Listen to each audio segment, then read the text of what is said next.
Today's class is called Soul Maps. And it is called so because it is mapping out our soul for us. Everybody knows the word soul, but the question is, what is a soul? We sometimes, in very general terms, can try to describe it, as Jackie Mason is making fun of the handy abilities of Jewish husbands. And he says that if there's a car driving down the road, the husband and wife are in a car, and suddenly the car starts making some funny noises. If it's a non-Jewish husband driving, the wife goes, "What is it?" And the non-Jewish husband goes, "Oh, yes, I know, this is a timing belt."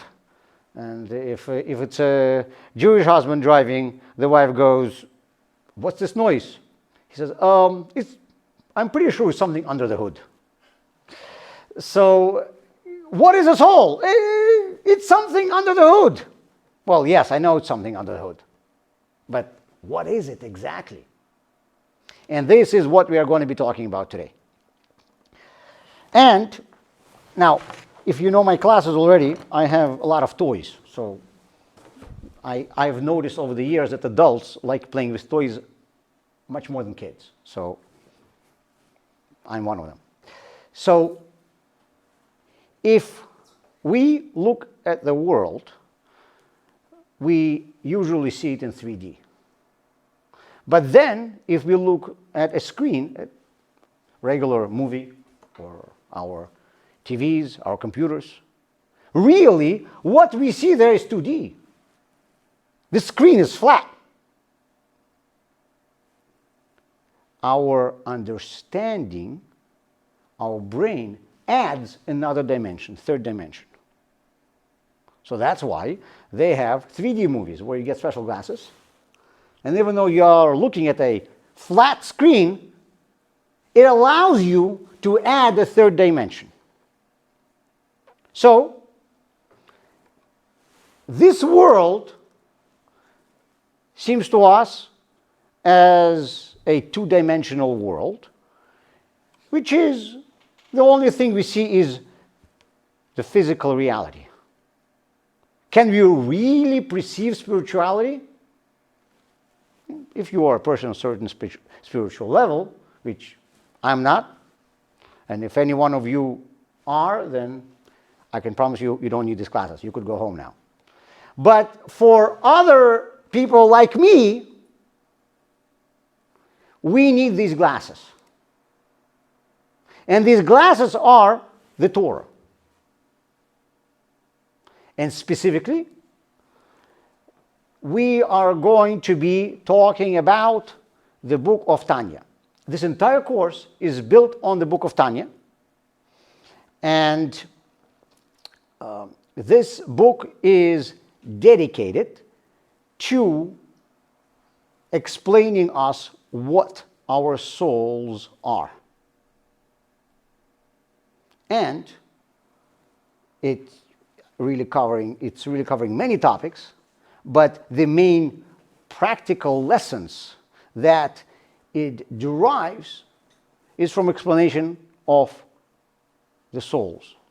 Now, I know that many of you have studied Tanya or parts of Tanya before, and I believe these classes will be very beneficial for those who have never studied Tanya, who have studied some of it, who have studied some Hasidus before, or no Hasidus. And this is because we are not going to be studying a book of Tanya as it's written. We are taking only one slice of it. And this slice is going to be about the practical application of the concept of a soul. The book of Tanya is written by the Alter Rebbe, who was born in the town of Liadi. And, well, actually, he was born in the town of Lyozna, in Belarus, and then he moved to town of Liadi. And he wrote this book, Tanya. It was published in 1796. It took him 20 years to put this work together. It has been translated in several dozens of languages now and had several hundred reprints. So, what is this book? This book, as the Alter Rebbe himself has said, it's not just a regular book that you read from the Torah, which there are many of those. The book of Liadi, as the Alter Rebbe wrote, is a substitute for personal mentorship. He said that because I have so many students that were trying to come to me for advice, and they're asking for my guidance, and he simply did not have the time to answer everybody's questions. So he said that he's putting together a book that will allow people to get their answers instead of coming to see him personally. And the book of Tanya is really, first of all, focusing on understanding oneself. Then, explaining why do we have inner struggles. Then, balancing our emotions. Then, dealing with our unhappiness. The fifth step is explaining the global effects of our work on ourselves, and then mastery of our emotions. Many people heard about the book of Rambam called Moreh Nevuchim, the Guide to Perplexed. And many people think of both Guide to Perplexed and Tanya as works of Jewish philosophy or Jewish mysticism or something like that. The two are very different. Guide to Perplexed, written by Rambam, is a book of philosophy that was trying to explain God, faith, and explain Jewish mysticism in secular terms. It is an important work. It is very recommended, a very recommended read, but it's not what Tanya is about altogether. The Tanya is meant to be as an instruction manual. It does not deal with philosophy at all. It does not discuss God. It does not discuss faith. It doesn't prove that God exists or that Torah is true, as Rambam does in his book Guide to Perplexed. It is a book that is giving you practical tools. And it is also not a self-help book. Why? Because books which are written in a self-help section, they say there's a guy who walks into a store, Barnes and Nobles, and asks, Barnes and Noble still exists? Mm-hmm. Yeah, okay. All bookstores have been closing down right and left. I forgot already which ones are still around. So this guy walks into Barnes and Noble and he asks, excuse me, where's your self-help section? The clerk says, if I will tell you, it will defeat its purpose. So we now have a lot of self-help books. They're very popular. But people who seek self-help books are usually people who are lacking something in their life.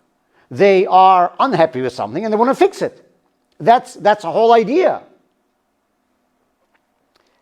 Alter Rebbe wrote that the book of Tanya is for everyone because it's not about self-help.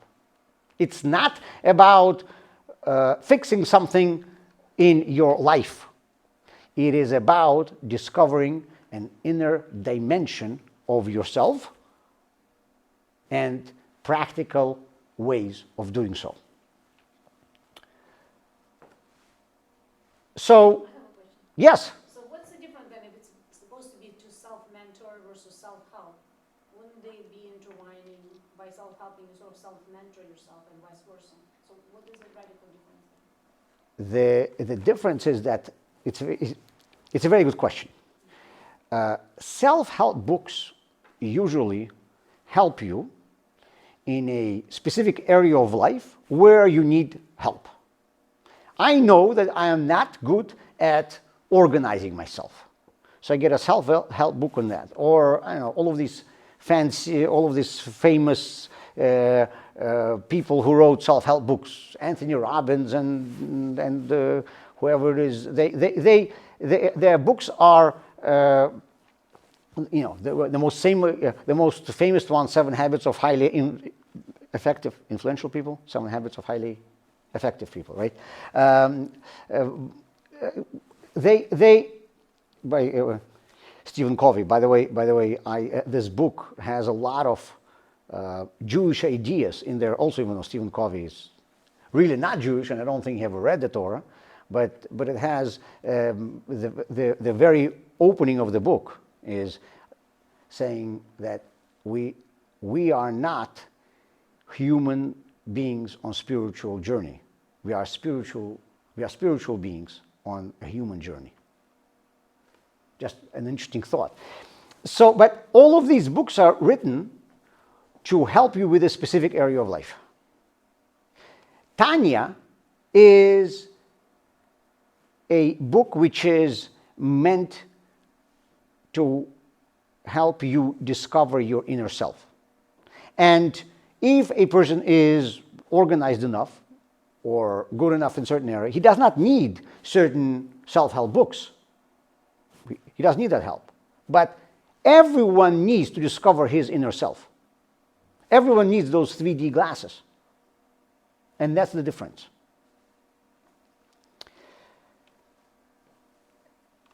So,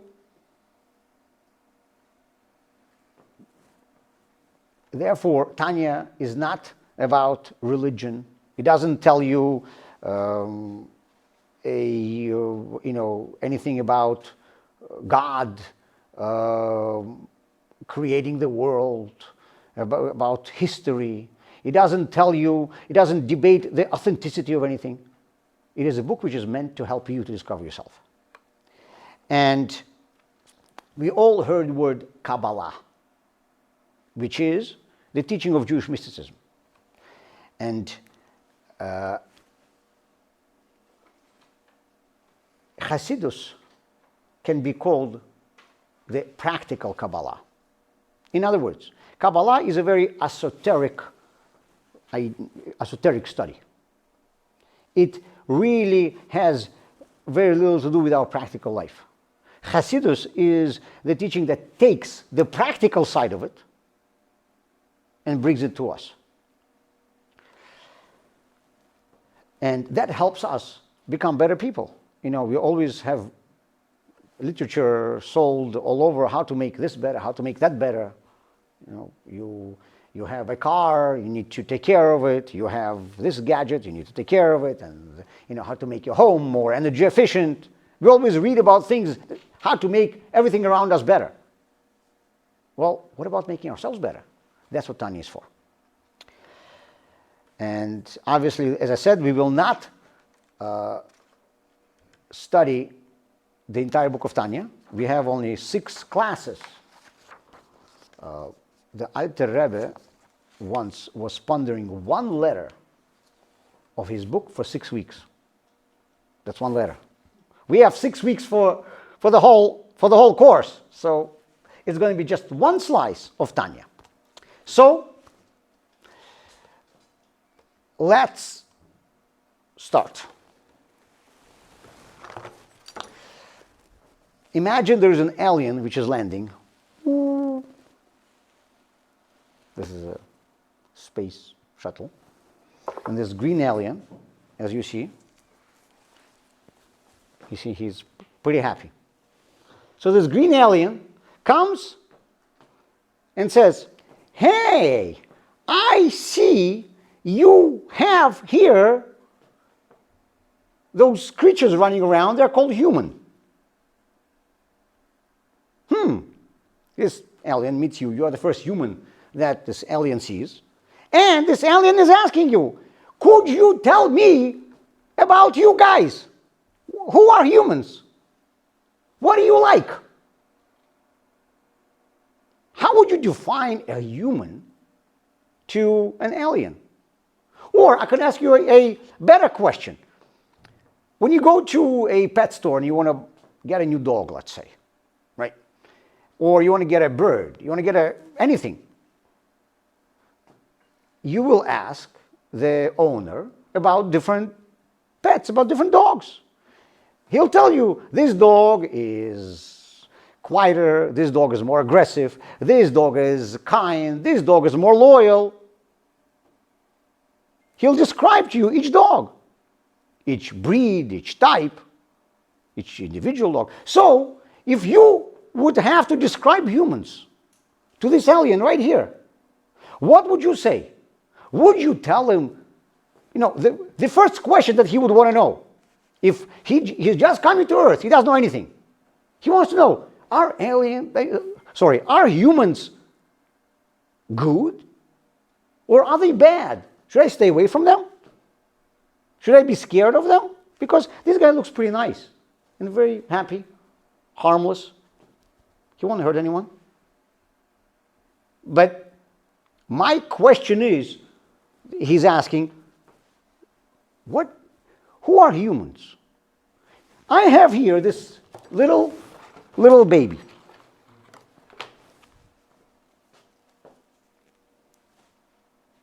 I think it looks even cuter than this alien. So, is this little baby good or bad? Are we born good or are we born bad? Is this little baby something like this? Or is he something like this?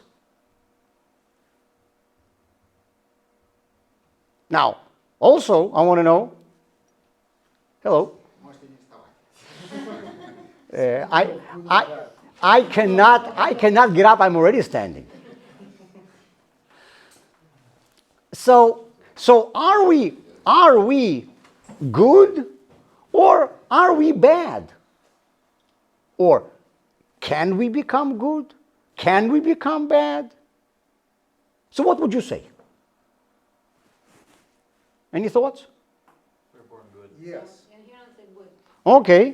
Well, when you look at this baby, you are pretty convinced that we are born. This baby definitely looks like he was born good. Come on. What does the lawyer say? It depends. It depends.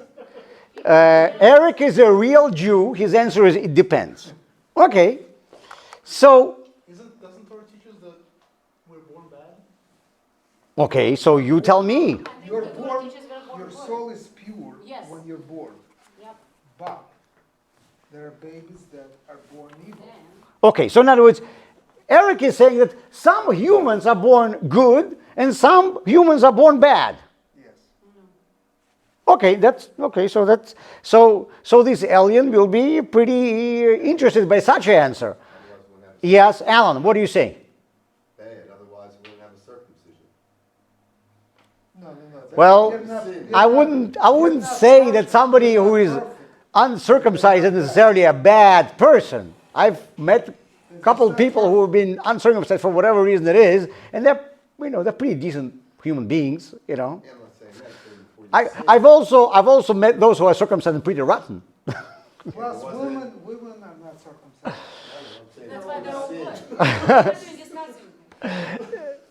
discussing. Okay. So Eric says that we are all born. Not all. Some born good, some born bad. Alan is saying that we are that we are born bad and we need to make ourselves better, right? I'm saying, Yeah, I'm that's what saying you people said, are right? born inherently good. And then they're Wishful born. thinking. I wish you were right. Yes, and then phenotype, and then environment, and parent, and where you coming, and then everything. In other words, we are born good. We are born good, like this little guy. We are born good, but then we become bad because of all the outside influences. Just like your phone. When you get your phone, first it works well, but then it starts getting all these bugs, and then it doesn't charge properly, and then this breaks and that breaks. So over the time, it becomes bad because of outside influences. If you'll not use your phone and have it sit in your closet without ever taking it out of the house, probably it's not going to have any bugs. Bad doesn't mean evil. So what is the distinction between bad and evil? Is it good or bad or good or evil? How do you Because make this alien is distinction? supposed to have a notion of good and bad, or good and evil, and as such, if he has a notion of good and bad, then he is human. In Torah, there is One second. I'm not sure what is. In other words, in my put it this way, in my understanding, and for the purposes of this class, let's consider bad and evil the same thing, because I'm not sure what the English distinction is. Maybe we could leave it for later. For the Okay. purpose of time, we should say that if God created a person in the image of God, then the person is good inherently. Okay. That's the end of the story. Okay, here you go. I hear you. If we are created in the image of God, then we are all good. Okay. Yeah, because sometime there's a story in Talmud that a sage once asked someone, "Why are you such an evil person?" And he said, "Go complain to the one who made me." What did you say? Go complain to the one who made me. That's, yeah, mother. Well, he didn't mean my mother. He meant God. Yes. That's not it. That's already like. So, you know what? Usually, rabbis, when they hear different opinions, they say, "You're right, you're right, and you're right." In this instance, I will have to be an atypical rabbi. I'll say, "You are wrong, you are wrong, and you are wrong." Okay? But we are all equally wrong, so nobody feels bad. I'm just saying, it's a. But who's the judge? Like, who's right, who's wrong? Well, we are talking now from the Torah's perspective. Oh, okay. So, in this world, there are different ideologies about this. For example, there is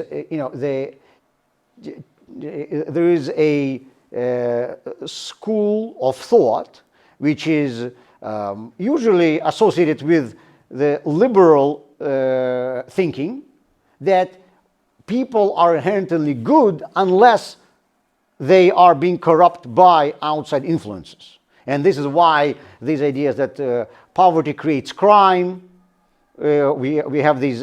Why? Because people on their own cannot come to murder someone. But if they are poor, this is an outside influence that will make them criminals. And the same ideology believes that people become terrorists because they feel no hope in the future, and there's no they don't feel secure about their lives, and that's why they want to help those areas where terrorists come from in order to stop terrorism. Whenever I hear all this, I say, well, you know what? My grandparents grew up in a shtetl, in a village in Russia, or whatever, Ukraine, Belarus, in the Russian Empire, where they had utter poverty, and every time the government was making new laws to stifle their future. And you know what? None of them turned out to be a criminal or a terrorist. These Jewish shtetl, the Jewish villages, had less crime than the safest neighborhoods in America today. People never locked their doors, and people made business deals with each other just on a handshake. So, I don't think it has to do with crime, though. It has to do with human factor.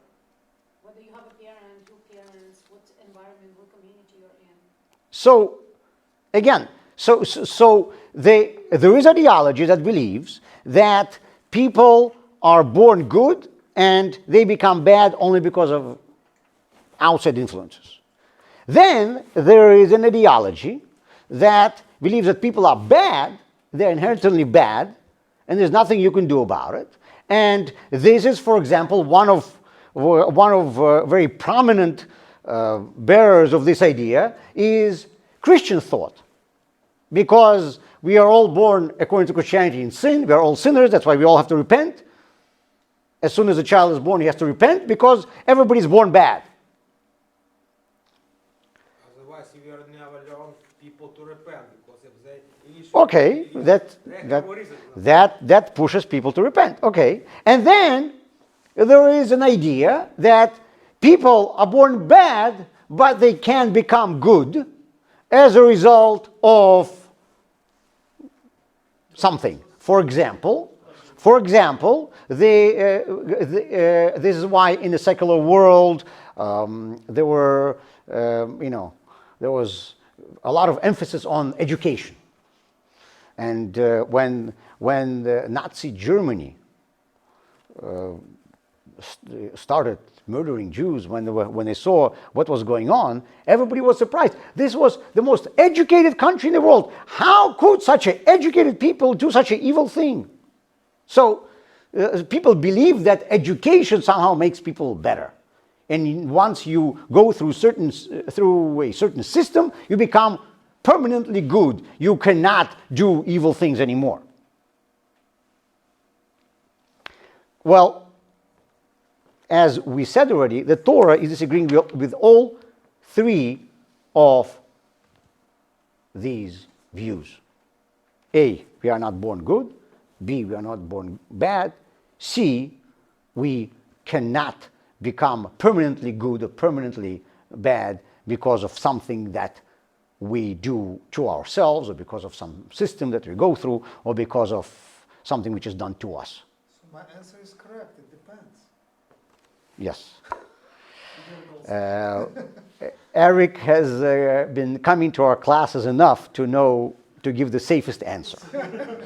Yes. Eric, I see you've been learning well. Yes. So, I want to ask you a question. You all have met people who made their resolutions and didn't keep them, whether it was a birthday resolution, a New Year resolution. Obviously, it was never you. You have never had such experience. But I'm sure you know people who made a resolution and said, okay, from January 1st, I go to gym every single day. By the way, you know that the beginning of January, that's when all gyms sell their memberships. It's the most profitable time for them because everybody buys membership, but nobody ever goes to gym afterwards. So they get the money without having these people come. So They they, go, Without then they get providing motivated, they get hurt. Now, once they're recovered, now their motivation isn't where it was. well, or usually people start like they go first few days of January or first couple of months they're there, and then that's it. So now you made a resolution not to eat anything sweet. You see, like this guy, not to eat cake, and then you are sitting in front of this choice over here. So, one second. I want cake. And I also want apple. I want cake, well, because it tastes good. I want an apple, well, because it's healthy. Have an apple cake. Apple pie. Well, this is not one of the two choices here. This is the worst of both worlds. So my question is, which one is real me? Which one is real me? What do you think? The cake one or the apple one? Depends how hungry you are.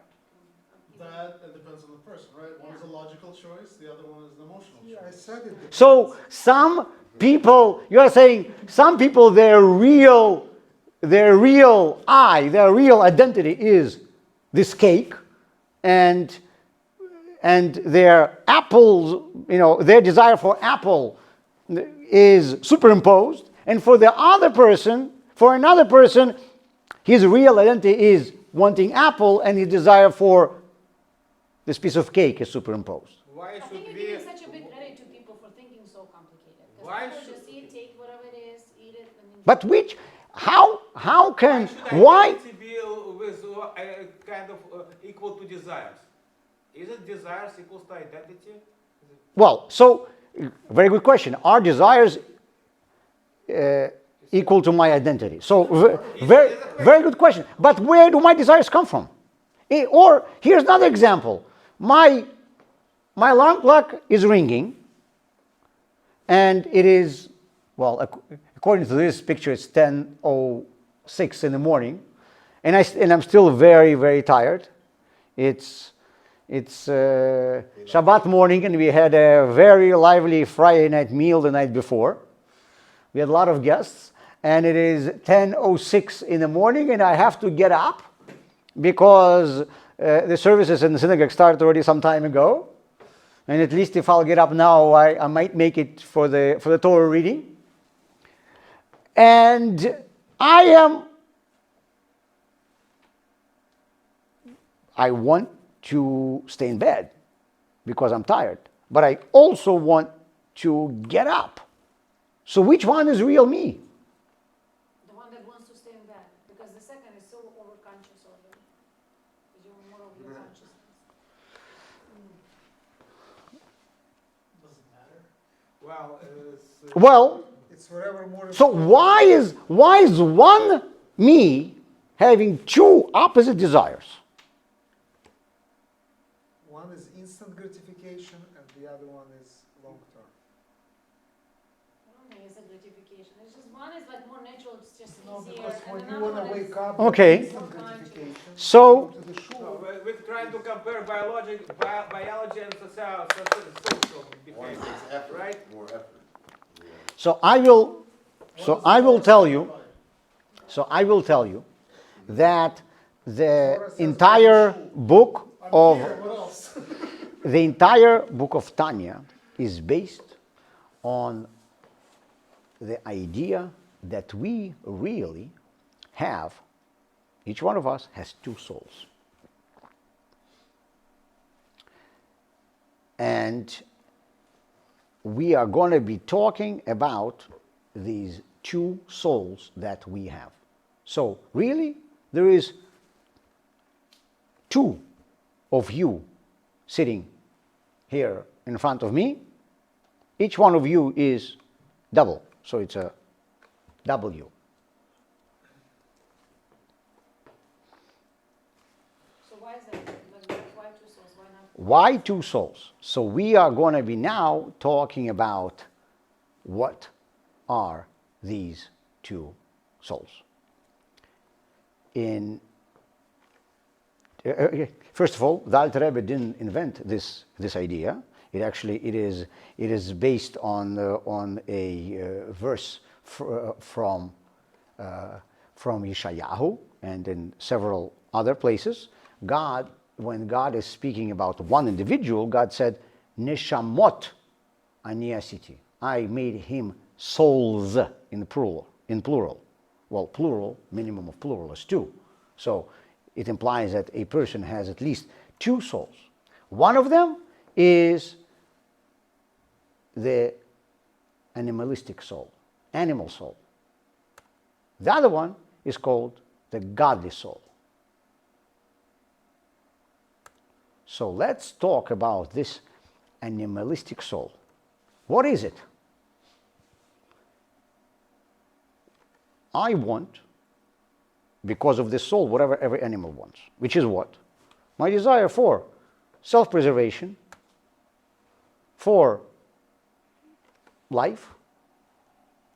And now, this soul, many people confuse it with bad or evil soul. It's not true. An animal is not evil. Animal could be very instinctive. The thing is, it is self-oriented. And you know what? It can do good. It is a natural level of non-holiness. There's a very important difference between unholy and non-holy. Neutral. Just like things can be amoral and immoral. Immoral means something which is contradicting morality. Amoral means something which is void of morality. It's not contradicting morality, but it is also not aligned with morality. Something could be non-holy or something could be unholy. Non-holy means there's no holiness there. Unholy means it is contradicting holiness. What does it mean? Look at an animal. An animal can do very good things. Some animals are very kind. Animals are very loyal. Animals are capable of loving. Animals take care of their kids. At least many of them. Animals want their physical needs to be met. They want to have a better life. They want to have a comfort. And they all have emotional needs. They want to be loved. They want to feel good about themselves. So when I love someone, in many cultures, the idea of love is something holy, godly, something which is transcending our human beings, our own nature. But why? Animals also can love. If I love ice cream, do I really love ice cream? No. You know what? If I would love ice cream, I would lock it up in the freezer and never touch it. I eat it. If you love ice cream and you eat it, I really hope you'll never love me, because then I guess you'll eat me too. When I say I love ice cream, I don't really mean I love ice cream. What I mean is I love myself, and I love what ice cream does to me. So this is a self-interest. I could love other people because I love what they do to me. This guy has a good sense of humor. This woman is looking pretty. This guy is very handsome and strong, or whatever things attract us to others. Why is this characteristic attracting this person to me or me to this person? Because I see something which I like for myself in this person, and that's why I'm feeling attraction. It's for myself. Just like an animal can love its owners, its masters. Why? Because they take good care of it. There's a trait. There's a trait that makes these animals love this person. So now, it's very, very important. Our animalistic soul is not bad, not evil, and it can even do very good and very holy things. Why? Because I can donate millions of dollars to build a new hospital. Why? Just because I want to be famous. I can donate $1,000. Why? Because I want to feel good about myself. I can donate $1 to a beggar on the street just to quench my emotion of pity to this person. Why am I doing it? I'm all doing it for myself. But I'm doing great things. The kids are being treated in this hospital now because of my desire to be famous. This school is going to have my $1,000 because I want to feel good about myself. So our animalistic soul can sometimes drive us to do terrible things. And people do a lot of very bad things because of their self-interest. Our animalistic soul can push us to do totally neutral things, like having a sip of water. Is there anything wrong with drinking this water? No. Is there anything right with drinking this water? Also not. I just decided to take a sip. I'm drinking it. And then my animalistic soul can push me do great things. Very often you hear someone saving somebody, risking his life to save someone. And then he's been asked, why did you do that? What pushed you to do this heroic act? What does he say? Well, if I wouldn't do it, I wouldn't be able to live with myself. So he has a certain image of himself, and this image compels him to do it, which is a great thing. He saved someone's life. I wish everybody would have such a self-image that's going to be pushing them to do these heroic acts. But which side of him pushed him to do it? His self-image, his desire to look a certain way in his own eyes, which is his animalistic self.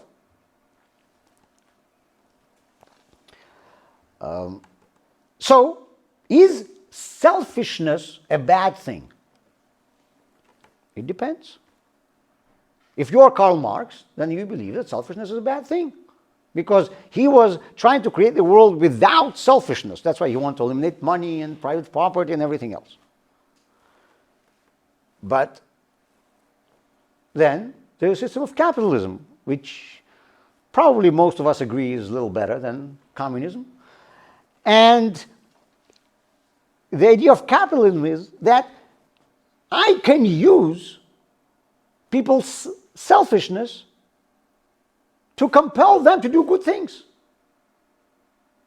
Do you know why somebody is producing sneakers? Not because he really wants people to have good sneakers and, really good footwear for when they're working out. He couldn't care less whether they're going to have good footwear or bad footwear. He wants to make money. But to make money, you have to make sneakers. At least in his case. That's why he's making sneakers. So his selfishness is being utilized for something good.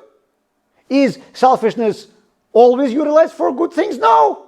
I'm sure all of you know cases where selfishness turned out to be pushing people to do bad things. So selfishness can be good, can be bad.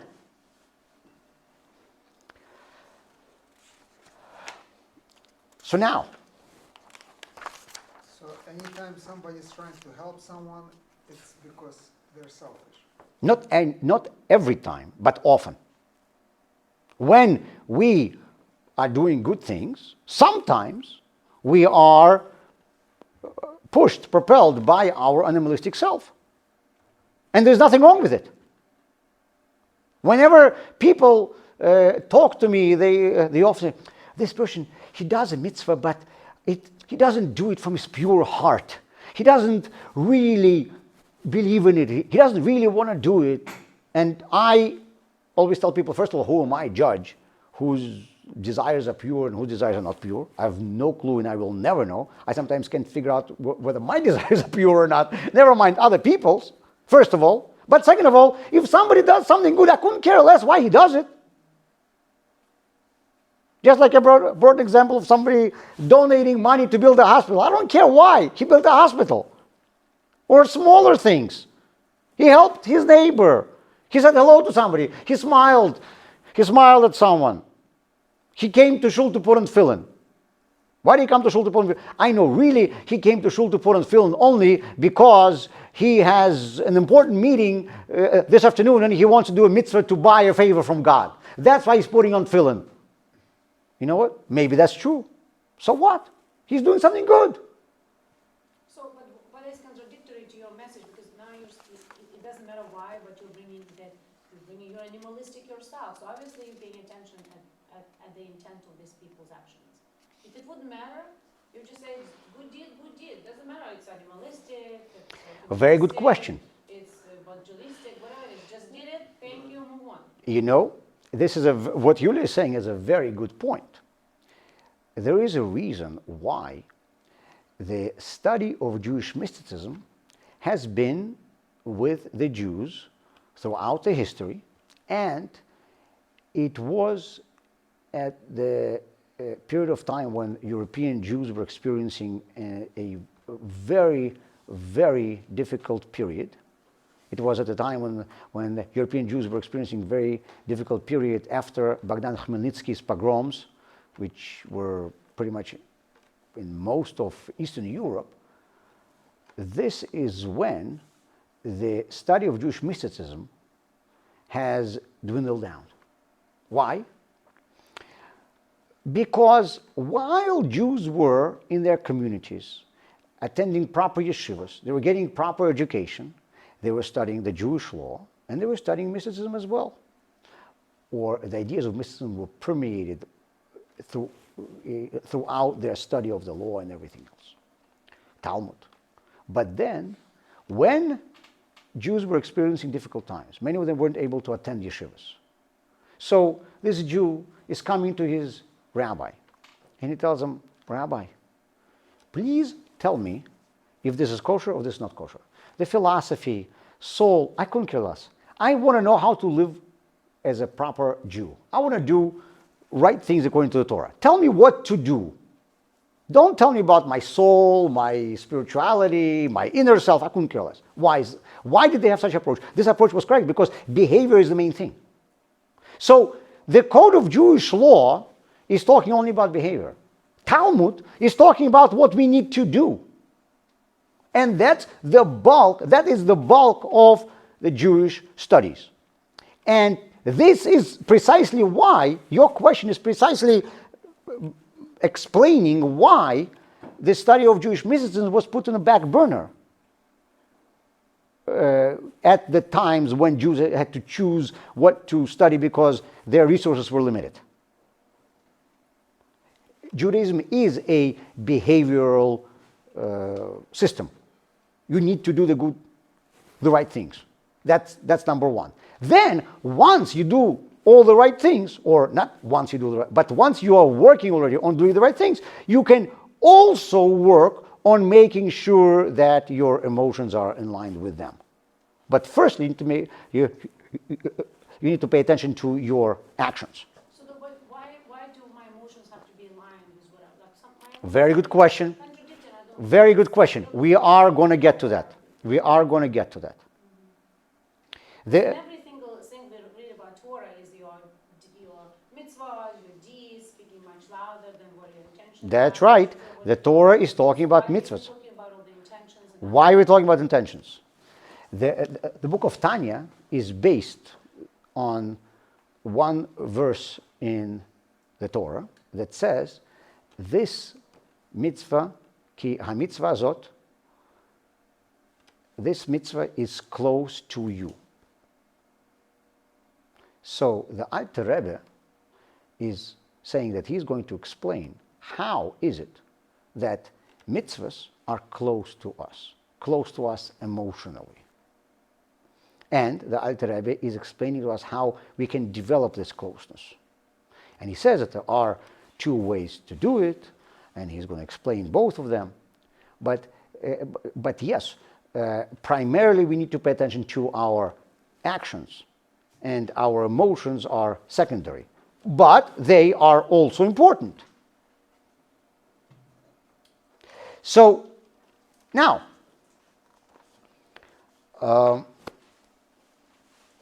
we are talking now about our animalistic soul, and we found out that you can do bad things because of it. You can do neutral things because of it. You can do good things because of it. You can do great things because of it. You can do mitzvahs because of it. So now, I want to ask you, so then I have my entire complex of what I need from a soul. What is missing? What cannot I do with my animalistic soul? spiritual things, depending how you define spiritual. Because if you say mitzvahs are spiritual things, I can do mitzvahs. More thought out detail, What is it? more thought out things. More thought out. Intellectual. Intellectual. Well, we're going to be talking about our intellect in a minute. So, Have feelings like guilt. guilt, if you are Jewish, that's what you have 24/7. Well, if you're a Jewish mom, That's right. Your shoulds, My shoulds, like the things you should do. like you mean to compel yourself to do things you don't want to do, Yeah, like waking up in the morning. correct.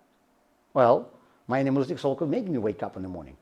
If I know that I'm going to get fired from my job if I'll come late, my animalistic soul is going to get me out of bed most of the time.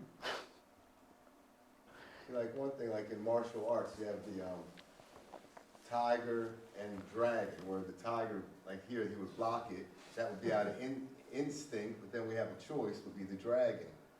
well, you so talk he about was- animals, so that's an animalistic. I was comparing the number one to the, both But the your kind question of is, animals. okay, get Real closer to God. animalism is Get closer to God. Here you go. Here you go. So Romans said it in a convoluted way, spiritual, and I like said, depends how you define spirituality. But here Vita says something, get closer to God. So now, Well, before getting closer to God, you gotta believe in God. that's true. That's true. But that's why we said Book of Tanya doesn't deal with proofs of God's existence and faith and all of these things in theoretical sense. It's not a philosophy book. So this world can be good, fair, moral, just, without us having godly souls. So, what is godly soul needed for? The answer is nothing. To you, godly soul is needed for nothing. You cannot benefit from it at all. Class is over.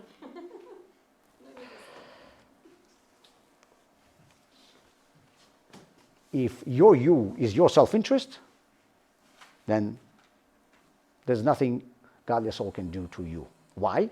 Because godly soul, by definition, is selfless. Selflessness means doing something for others, doing something that against your own interests, doing something that hurts you. So, if people are doing something which is truly against their interests, that can be done only as a result of their godly soul, because godly soul is selfless. Why is that? It is because of the source of our soul. You see, when animals or birds or trees or inanimate nature were created, God created everybody with a one-step process. God said, let there be birds, and birds appeared. God said, let there be trees, and trees appeared. But when God created the human, God created our bodies, just like everything else, and then says God breathed the soul. God blew the soul of Adam into him. Now, when you blow something, you blow from within yourself. God gave him a piece of himself. God gave Adam a piece of himself. So our souls, our godly souls, are a piece of God, and that's why they are selfless. You see, an animal is living, everything is living. An animal is living, a tree is living, a bird is living. And the soul which is making it live, making it be alive, is preoccupied with making sure it's going to be alive and comfortable. That's a self-interest. And then humans have an additional soul. A second soul came into us. That's why the Alter Rebbe is calling it a second soul. This is an extra soul. And it's not there to make us alive. It's not even there to make us happy. It's there to make us godly. This world can be good, moral, just, fair, kind, loving, without godly souls. This world cannot be godly without godly soul. So I have a question, example, for example, question. Yes. So selfless love, godly love, like parent to child, like that's a selfless love. Nothing that parent will not do for their child. So will animal for their offspring. Right. It's so, there is a fine line between animalistic preservation and survival of the fittest, but also the animal will do whatever for that. So who says that my love to my children is different than animals' love So to it's its also children? selfless, it's very selfless. It's not self, no. People view their children as an extension of themselves. That's human nature, that's an animal nature. So when I'm doing something for my kids, I'm not selfless. Sorry.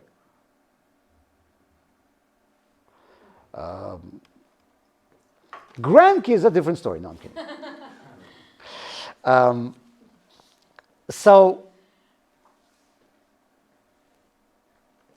So now we see the difference between the two souls. One is life force, the other one is called a second soul. One is created with speech, the other one is created with breath from within God. One is selfish, one is selfless. So let's try to fill out this chart. The difference between one is selfish, one is altruistic. One is embodied in the blood, because blood is the source of our lives, and a limb that doesn't have any blood coming to it is going to die. The other one is in our body, but not in our blood. As a matter of fact, it says, just like God is filling this world, our souls, which is our godly souls, are filling our bodies. God is in this world, but where exactly? I don't know. Same thing as my soul. My soul is in my body. Where exactly? I don't know. It's everywhere. Just like God is everywhere in this world, my soul is everywhere in my body. One is seeking pleasure, the other one is seeking godliness. One is primal soul, the other one is called the second soul. One is relating to the natural, the other one is relating to the transcendent. Now, I want to ask you a question. How do you define altruistic acts? What is a selfless deed? Very often we confuse altruistic with something which is going against certain desires. For example, I want to ask you a question. Selfless is thanking. Giordano Bruno. What is it? Thanking. Thanking. Thanking is selfless. I could be thanking for selfish reasons. You gave me something, I'll thank you because I know that if I'll thank you, you'll give it to me again. It's something that causes you discomfort. Selfish is something that causes me discomfort. Well, here's an example, Giordano Bruno. As you know, in the 16th century, he was the one who was saying that there are other galaxies, other solar systems. He made many other discoveries about the universe that were going against the church's doctrine back then. And he made a mistake that cost him his life. He moved to Italy. And there he was offered to recant, to disavow his scientific beliefs. And if he would not do that, he would be burnt at a stake. He would be killed. So now, he refused to disavow his beliefs in what he discovered through scientific methods of back then, and he was killed. So now I want to ask you a question. Was this a selfish act or selfless act? Selfish. Why selfish? Because he knew He knew he'll be in Wikipedia later on. He wanted to become famous. I understand. he was believing that there is another world, so he wanted. I'll tell the truth. Maybe he was believing that there's another world. I don't know. You see, I was very little back then. I didn't get a chance to talk to him yet. So now, when a person has certain ideology, we have every religion and every ideology has martyrs who have been giving up lives, who have been giving up their lives for their beliefs. Why is it? It can be for a very simple reason. This person has his belief and he has his life. Now, he's given a choice. Either depart with your belief and you'll save your life, or depart with your life and stay with your belief. So he has to make a choice. In some cases, it is easier for a person to depart with his faith and stay with his life. In other cases, a person might feel that it is easier for him to depart with his life and stay with his faith. It depends what is easier for me to do. It's my choice. If I feel stronger attachment to my faith, I might say, you know what? I'm ready to die for it. Especially as Eric said, if I believe in afterlife and I believe that I'll be rewarded later on. When a terrorist is giving up his life to blow himself up and cause harm and, God forbid, maybe even death to others, is he being selfless? No, he believes that he's going to get 72 versions up there. That's why he's doing it. He's not being selfless. But he's giving up his life. You see, in the Western world, people tend to think that life is the most precious thing we have. That's why whenever somebody's giving up his life, it's like, oh wow, he's selfless. Not necessarily.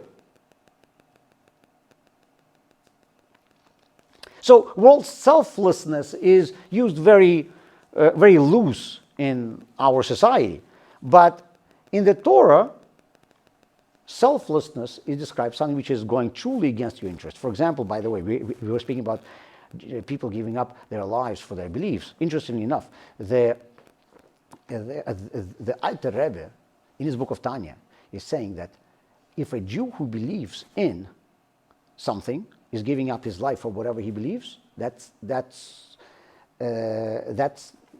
not necessarily a selfless act, because he might be just doing it because he wants to stay with his ideology. It's more important to him than his physical life. But, the Alter Rebbe is saying, the example from the era right after pogroms of Bogdan Khmelnytsky, we were saying, this was pretty much the first time that Jews in mass were raised, large groups of Jews were raised without any Jewish education. There were Jews who wanted to be good Jews, but they didn't know how to. Now, these Jews, they didn't know basics. They were actually, as a matter of fact, unfortunately, laughed at by the educated elite of the Jews. And back then there was this split between the elites, who were very few, and the masses. And this is a sad page of our Jewish history, but it did happen. And Jews wanted to be Jews. They wanted to be Jews. They didn't know how to. They didn't go to synagogues. They didn't know how to read Hebrew.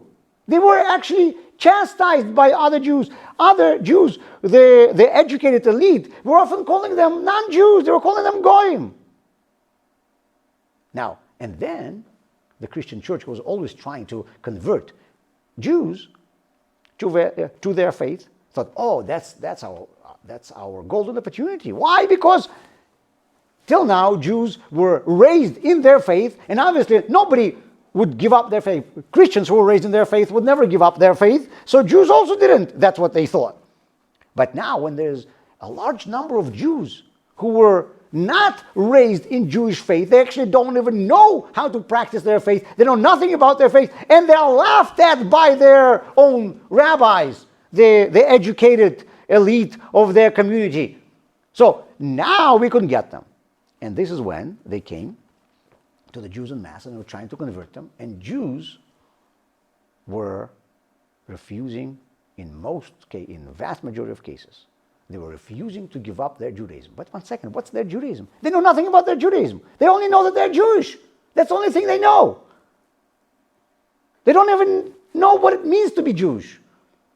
They don't know how to live like a Jew. But they were ready to give up their lives. For what? They themselves don't know for what. And the Alter Rebbe was saying, that is an example of a completely selfless act. They're not dying for their ideology. You'll ask them, what am I dying for? I don't know. What am I dying for? I really don't know. So how is it selfless? You don't even know why you're dying. If anything that, on the contrary, anything that has a logical explanation is selfish, because I can explain to myself why I'm doing it. The fact that I cannot explain it is a sign of being selfless. So, May not be smart. well, selflessness is never smart. It's never prudent. It never, if there is any benefit, what do you call being smart? When you say, well, this was a smart investment means I gained something from it. This was a smart move. Smart move means that it brought something to me.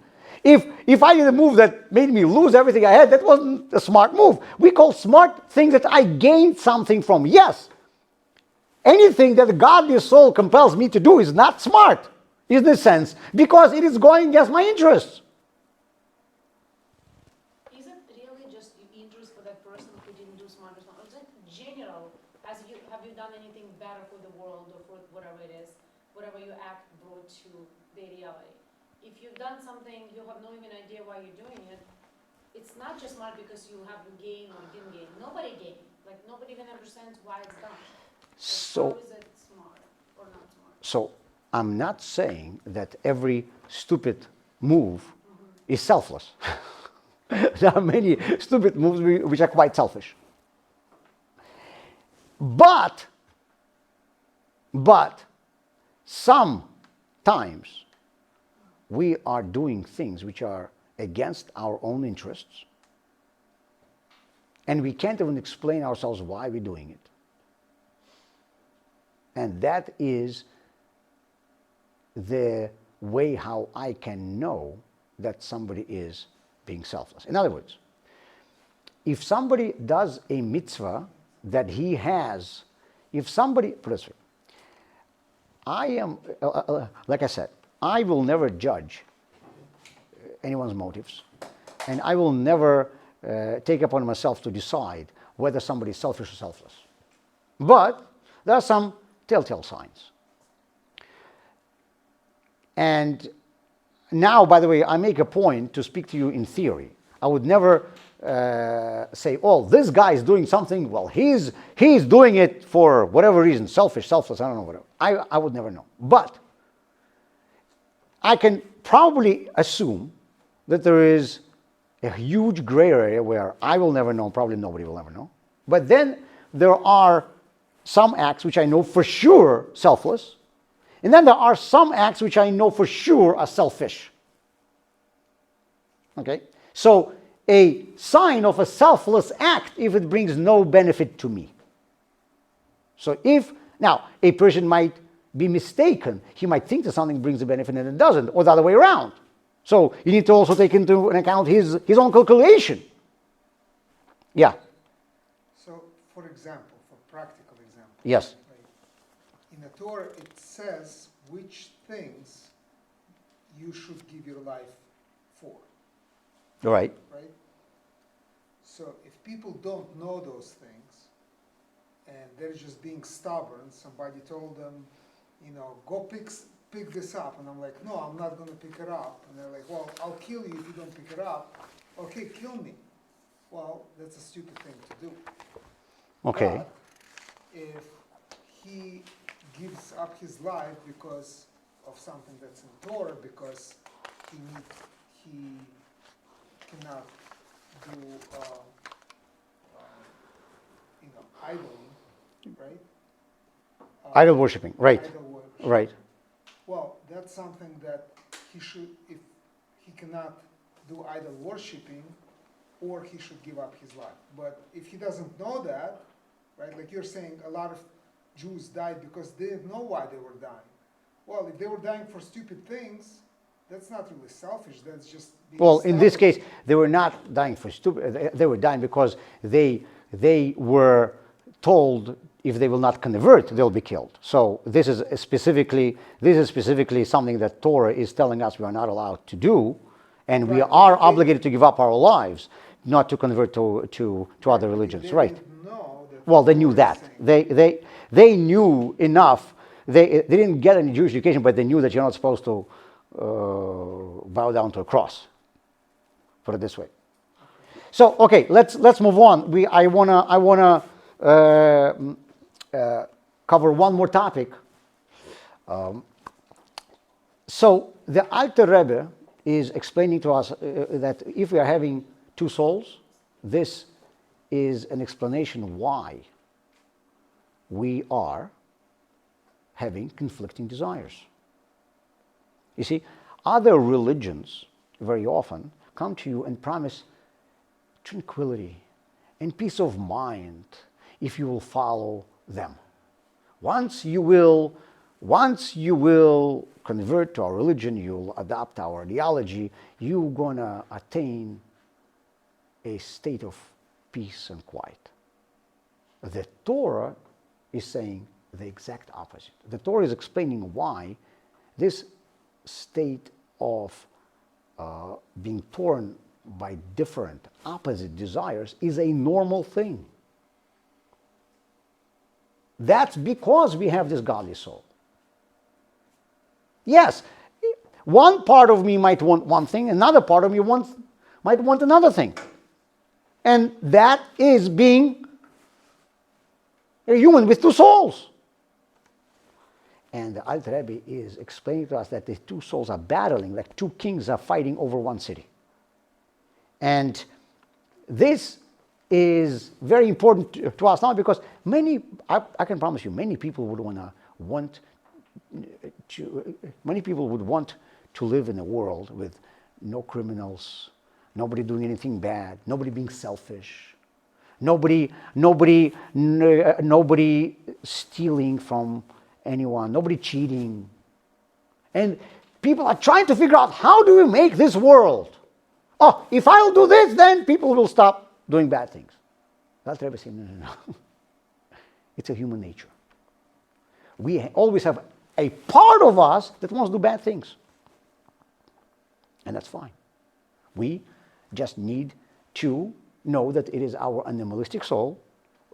If you have an animal, those of you who have pets at home, know that animal needs to have two things. Number one, an animal needs to be sometimes controlled, right? You need to train your animal, whatever this animal is, and tell it what it can do, what it cannot do. And then the animal also needs to be channeled. Its energy needs to be channeled. People today don't use animals for anything. If we have pets or dogs at home, cats or dogs at home, it's usually just for, for having a cat or dog. But people used to have dogs to guard and cats as a pest control, and they had cows to give milk, and they had horses as a means of transportation. So animals can be very good. Their energy has to be channeled. If I channel my animal's energy, it's going to be doing good things. If I let my animal roam around, probably bad things going to happen. So, now, how do I control and how do I channel my animal, my animalistic soul? This is very important for us to know because you probably saw this chart before. These are the 10 Sfirot, and Kabbalah is explaining that 3 top ones are the intellectual faculties, 7 bottom one are emotions, and these are called soul's faculties. Now, then besides for soul's faculties, there are also soul's garments. Garments are thoughts, speech, and action. What is the difference between faculties and garments? Faculties are a part of us. My emotions, what I want, if I suddenly want something, is a part of me. My garments, the Torah is calling them garments precisely because garments I can put on and take off. I could wear a suit today. I could have came wearing, t-shirt and jogging pants. Why? Because I can. I choose what to wear. So garments I can take off and put on. Faculties are part of me. Why is it important? It is important because I'm not in control immediately of my faculties. If I have a certain desire right now, should I feel bad about it? Well, maybe I need to work myself in the future, and it's possible to put a lot of work and master my desires on some level. But really, I will always have bad desires. I shouldn't feel bad about having bad desires. Now, acting upon them, that's a different story. These are my garments. I can put them on and take them off. And this is, by the way, a very big difference between Judaism and Christianity. In Christianity, having a bad desire is considered a sin. In Judaism, this Jew is sitting in a shul in the synagogue on Yom Kippur, when you're supposed to fast, and he says, I want to eat. Oh, how dare you? You have a desire which is against the Torah. But I'm hungry. No. Torah says you're not allowed to eat. You can't control your desires. There's a story about Jimmy Carter.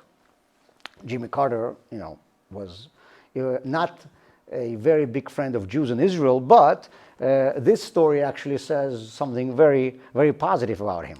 When he was running for being president, he was asked. I mean, just imagine. We have elections tomorrow. Just imagine the difference between campaigns back then, a couple of decades ago, and now. He was asked whether he ever felt the feeling of lust to another woman besides for his wife. And he answered honestly. He said, yes, once I had a person working in my office, a woman working in my office, and I felt an attraction to her, and I felt terrible about it. I made sure to move her. He was in charge of a big office. I moved her in a different department where I would not meet with her without her losing any of her pay or experience, and so on and so forth. So she didn't lose anything out of it, but I felt that's the only way how I can save my marriage. So the entire country went in uproar. Such a terrible person. He fell in love with another woman besides for his wife. That he's a bad man. According to the Torah, he's not a bad man, he's a man. We are not in charge of our feelings. He did the right thing by making sure not to act on his emotions, and to make sure to protect himself from falling into this trap. He did the right thing.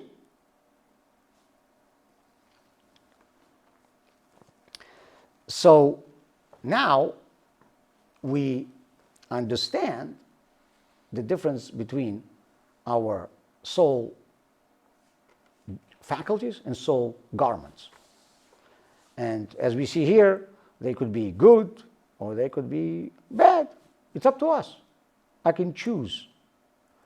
So faculties are internal, garments are external. Faculties are character, garments are behavior. Faculties are self, it is myself. My garments are my self-expression. Faculties are inside, garments are outside. Faculties are what I want, my garments are what I do. And you know what? Both animalistic and godly soul have all 10 faculties, and both of them can have all 3 garments: speech, thought, and action.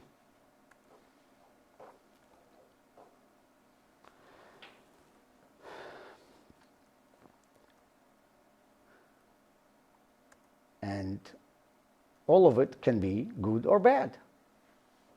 Now, I want to ask you a question. If I would give you a challenge, can you not eat your favorite food for a year if I'll give you $1 million? Sure. Probably most of you would take the challenge. $1 million is a lot of money, even counting the inflation. and you could live without your favorite food for a year. What if I'll tell you that I'll give you this $1 million if you'll start hating your favorite food? And I have a very good lie detector who's going to be really figuring out whether you love or hate something.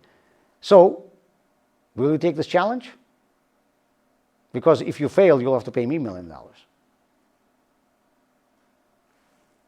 Probably not, because everybody's very quiet. Why? What's the difference? The difference is because I can hold myself back from eating my favorite food, but I can't start hating it. I cannot make myself love or hate something like this. That's the difference between garments and faculties.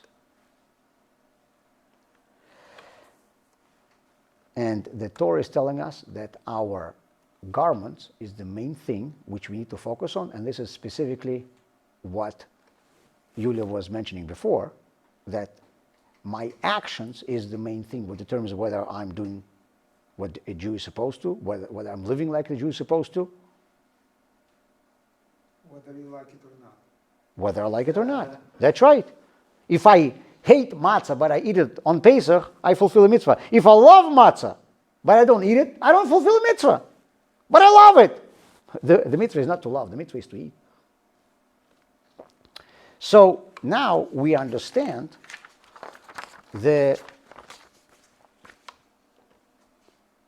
what soul is and how it expresses itself. Now, I want to ask you a question.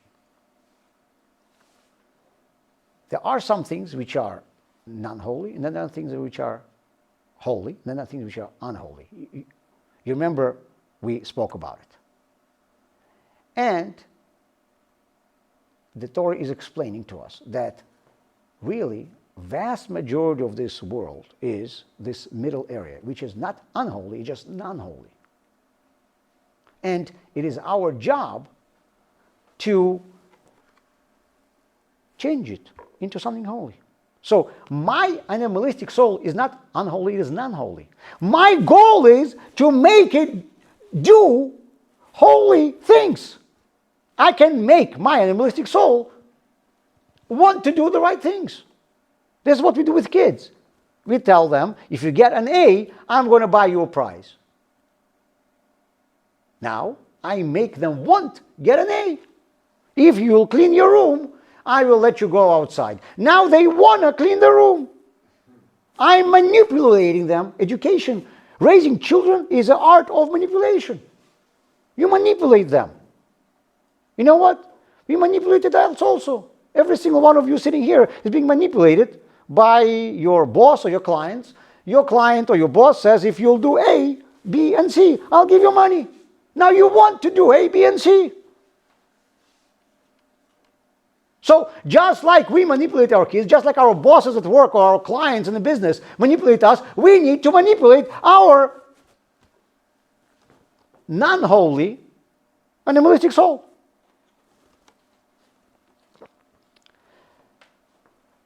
And there are things which are completely forbidden. And by the way, in Hebrew, forbidden means asur, which means it's tied. Word asur in Hebrew means tied. Prohibited and tied in Hebrew, same word. And mutar, which means permitted, means unbound, untied.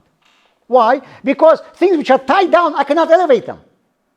But things which are mutar, which means allowed, I can elevate it.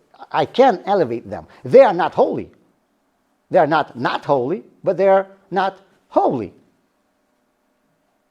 But I can elevate them. And that's why they are called mutar, which means untied, unbound. And now, I want to ask you a question. You all know Maslow's pyramid, right? So now, the very bottom is our physical needs, then safety needs, love and belonging, esteem, self-actualization. Where in this pyramid is there a break between our godly soul and our animalistic soul? Where does the need, which need of these is the one of our godly soul and which one is of our animalistic soul. All of them. All of them what? All All of them what? Very good, 100%. All of them are animalistic. Because my desire for self-esteem, self-curiosity, it's all animalistic soul. Very good, yes. Yes. I will challenge that though. Okay. Because you know why? It depends how you look at it. In Torah, you can, as long as you take all these animalistic instincts and this animalistic nature and turn it towards serving something bigger, higher, towards God, fulfilling mitzvahs, etc. Right. That's considered to be a godly. 100%. Yeah. So in other words, no. Yeah, I agree with you. Animalistic So instincts, it sounds like it's not godly. Like there is a line, right? But if I take all this, if I'm going to buy myself a very expensive car, and Hold on. it's animalistic, I want to look good, fun, and Uh, everything. But you if are- I drive in this car to synagogue every Yulia, time you're I 100% serve correct. What God, yeah, animalistic does not mean unholy. Animalistic means non-holy, which means void of holiness. the It end can result be is the same, used. though. But the No, end result, what's the end result? Has a different non-holy, unholy. What's the end result? no. If I take a car Yes. and drive it, like you said, to a synagogue, the car itself was non-holy, and I made it into holy. If I have my car driving me to do something bad, then it's becoming unholy. Now, if I am making it drive me just for a drive around the city just because I'm bored, it was non-holy. It is still non-holy. So Maslow's pyramids, Maslow's pyramid is showing us our selfish desires, which are a result of our animalistic soul. They can be turned into something good, every single one of them. My physical needs, my safety needs, my desire for love and belonging can be turned into something positive. In fact, without these desires, there is no way to have a good result and a holy result. How are you going to 100%. That's why we need our animalistic soul. I agree with you. I would never, nowhere in the Torah does anyone argue for elimination of our animalistic desires. We need them. The goal is to control and channel the animal, not to kill the animal. If you remember, I told you about your pets. The desires that I have need to be controlled and channeled, but never killed.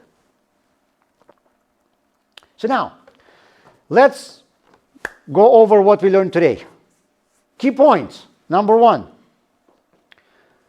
we have two souls, an animal soul and a godly soul. Number two, the animal soul is selfish and concerned primarily with self-preservation, while godly soul is selfless and concerned with godliness. Number three, each soul has 10 faculties, 3 cognitive and 7 emotional, and it's mirroring the 10 sephirot. Now, this is both souls equally. There are 3 garments of external expressions: our thoughts, our speech, and our actions. The animal soul is rooted in kelipot noga, neutral, not holiness. There's just a Kabbalistic term for it, which has the potential for being elevated into holiness. Number 6, the 3 utterly unclean kipot, however, are eternally, irredeemably, and irredeemable and cannot be elevated to holiness. Now, this was our first class. Thank you very much, and I want to remind you that there is a special program which is going to be here Saturday night. We have a guest speaker, Dr. David Imbo, who grew up in an Italian Catholic family, and he was later a gangster in Chicago. As he says himself, most of his friends never made it to adulthood. And he, at some point in his life, decided to go get an education. First, He went to University of University in Austin, Texas.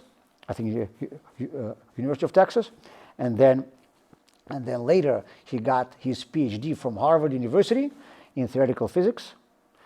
He is now a physicist in University of Illinois, and besides for that, also during his lifetime, already after being a physicist, several years ago he completed his conversion to Judaism.